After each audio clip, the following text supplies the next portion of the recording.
मैं शमशेर खान शाहचार्य गणित राजकीय कन्या महाविद्यालय चौहान। अपन पढ़ रहे हैं सदिश समष्टि। इसी चैप्टर में अपन ने पढ़ा उप समष्टि, और उप समष्टि पे एक प्रमेय अपन प्रूव करेंगे। प्रमेय है, सिद्ध कीजिए कि किसी सदिश समष्टि V की दो उप समष्टियाँ W1 तथा W2 का संघ एक उप समष्टि होता है यदि और केवल यदि W1 सबसेट ऑफ W2 या W2 सबसेट ऑफ W1 या W1 कंटेन इन W2 और W2 कंटेन्ड इन W1 कि मतलब W1 और W2 V की दो उपसमष्टियाँ हो तो उनका संघ उपसमष्टि होता है। कब होता है? यदि W1 W2 में कंटेन करती हो या W1 W2 का सबसेट हो या W2 W1 का, मतलब एक दूसरे में समाविष्ट होते हों। तो इसका प्रमाण सबसे पहले अपन मान लेते हैं। अपनी थ्योरम क्या है? यदि और केवल यदि। तो सबसे पहले अपन मान लेते हैं यदि और केवल यदि में क्या होता है कि एक बार अपन मान लेंगे कि W1 और W2 का संघ उपसमष्टि है और प्रूव कर देंगे कि W1 कंटेन इन W2 या W2 कंटेन इन W1। ठीक है। और एक बार अपन मान लेंगे कि W1 कंटेन इन W2 या W2 कंटेन इन W1, तो W1 यूनियन W2 एक उपसमष्टि है। तो प्रमाण में सबसे पहले अपन मान लेते हैं, माना किसी सदिश समष्टि V की W1 व W2 दो उपसमष्टियां हैं। और कैसी है? W1 कंटेन इन W2 या W2 कंटेन इन W1। तो W1 W2 में कंटेन करता है या W1 W2 का उपसमुच्चय है, तो अपन लिख सकते हैं W1 यूनियन W2 किसके बराबर होगा कि W2 के बराबर होगा। क्यों होगा? क्योंकि W1 W2 का उपसमुच्चय है तो W1 के सारे अवयव W2 में है। तो अपन यदि W1 यूनियन W2 लिखें तो ये किसके बराबर होगा? W2 के बराबर होगा। W2 सबसेट ऑफ W1 या W2 कंटेन इन W1, तो W1 यूनियन W2 किसके बराबर हो जाएगा? W1 के बराबर हो जाएगा। अब चूंकि W1 व W2 दोनों V की उपसमष्टियां हैं, इसलिए भाई W1 और ये W1 यूनियन W2 के बराबर है या W1 यूनियन W2 W1 के बराबर है। तो और चूंकि W1 और W2 क्या है? V की उपसमष्टियां हैं, तो W1 यूनियन W2 चाहे W1 के बराबर हो चाहे W2 के बराबर हो, दोनों ही कंडीशन में ये क्या हो गई?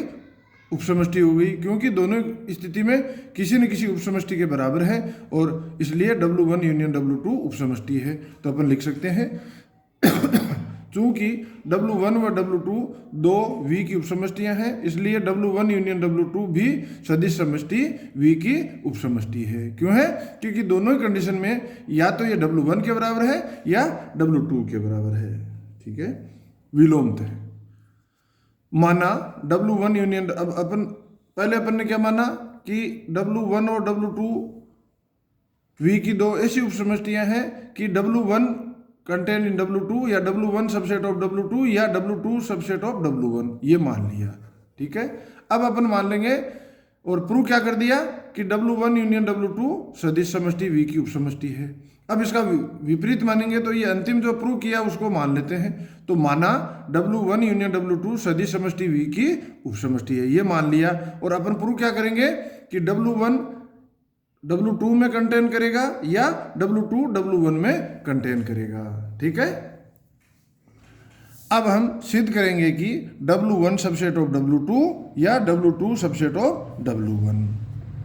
माना, अब ये तो प्रूव करना है तो इसका विपरीत मान लेते हैं, उल्टा मान लेते हैं। माना W1 is not subset of W2 और W1 W2 का सबसेट नहीं है।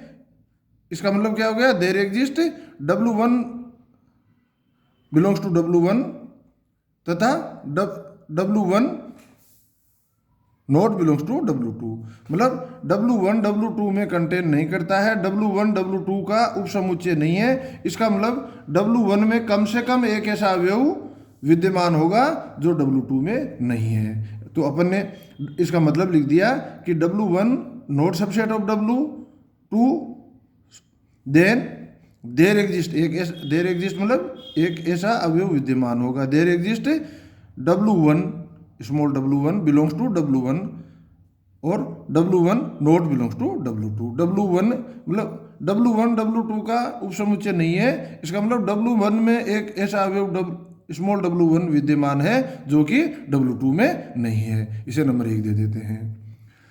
तथा W2, भाई अपन ने इसका विपरीत लेना है तो W1 W2 में कंटेन नहीं करता है, और दूसरा अपन ने ले लिया कि W2 W1 में कंटेन नहीं करता है, और नहीं करता है इसका मतलब W2 में एक ऐसा अवयव विद्यमान होगा जो कि W1 में नहीं है।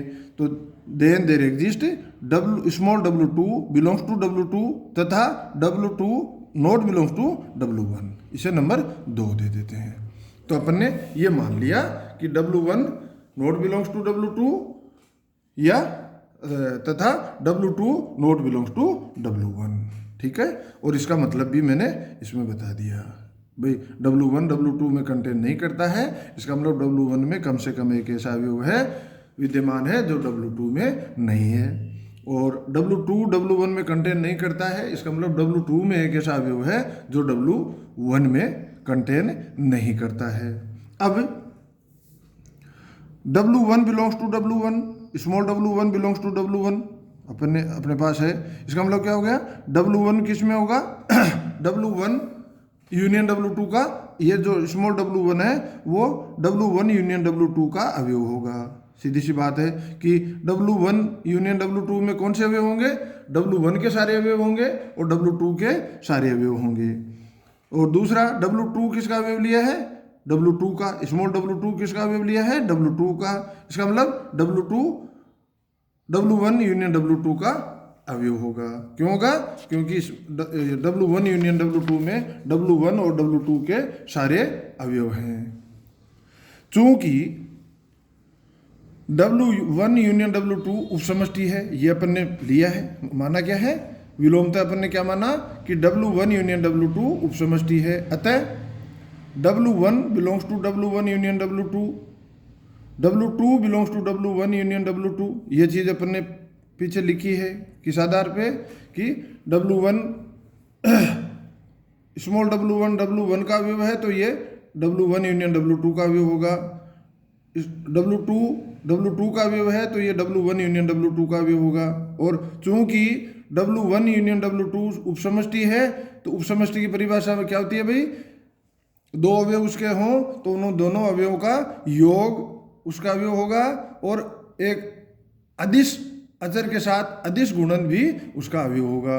तो अपन ये प्रॉपर्टी काम में ले लेते हैं पहली कि ये दोनों अवयव W1 यूनियन W2 के अवयव हैं और W1 यूनियन W2 उपसमष्टि है, तो अपन लिख सकते हैं W1 plus W2 belongs to W1 union W2।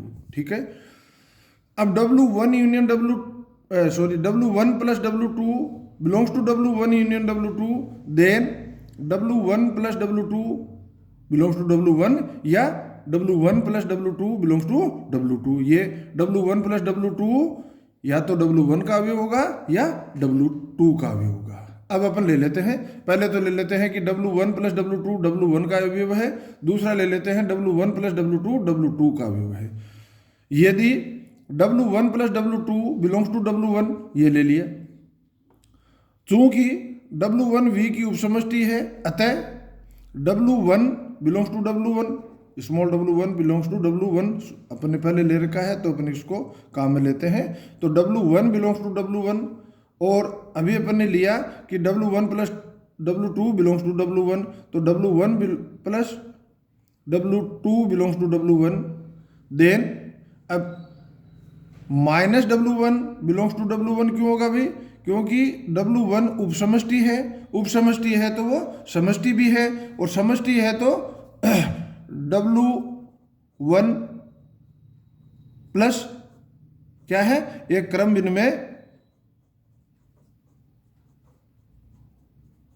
समूह है, क्रम विनिमय समूह है, और क्रम विनिमय समूह है तो इसमें प्रत्येक अवयव का योगात्मक प्रतिलोम विद्यमान होगा। इसका मतलब W1 बिलोंग्स टू W1 है तो minus W1 belongs to W1 होगा।